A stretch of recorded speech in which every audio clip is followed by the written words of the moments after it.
The father of the Fauquier County teenager accused of murdering his mother and brother is making his first public comments. On the website Fauquier Now, Josh Norwood wrote about what happened the minute he arrived at his Midland, Virginia home last Friday.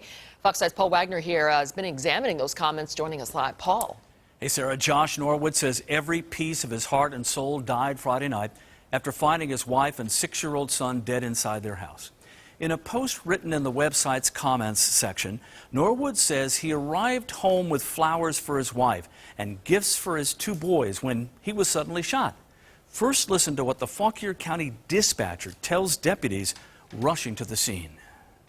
At this time, we have possibly the mother and the son are deceased. The other one is in the house, the one who did the shooting, and then the caller is a father. He has an eye injury, we believe, and then also his hand. Now, Josh Norwood wrote, "I opened my door, and before my work bag hit the floor, I was shot in the head. Not realizing what happened until I saw blood pouring out.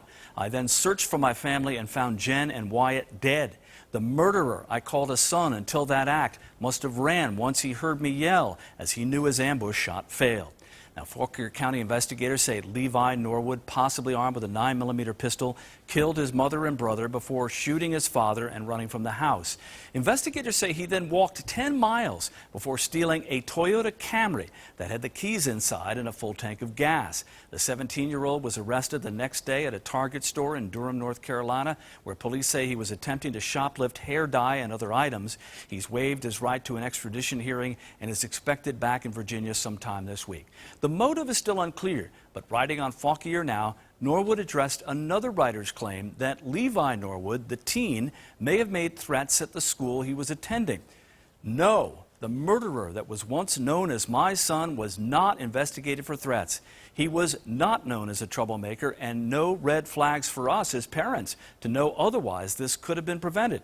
He went on to say Jen was an amazing wife and mother who loved her boys more than anything and would do anything for them to help them and protect them.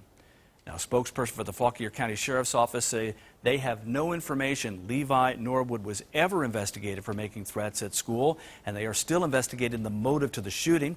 Detectives have so far been unable to question Levi because of state rules regarding juveniles in North Carolina. One other note, Norwood says there will be a service for his wife and son on Sunday. We're now trying to confirm that. Back to you guys.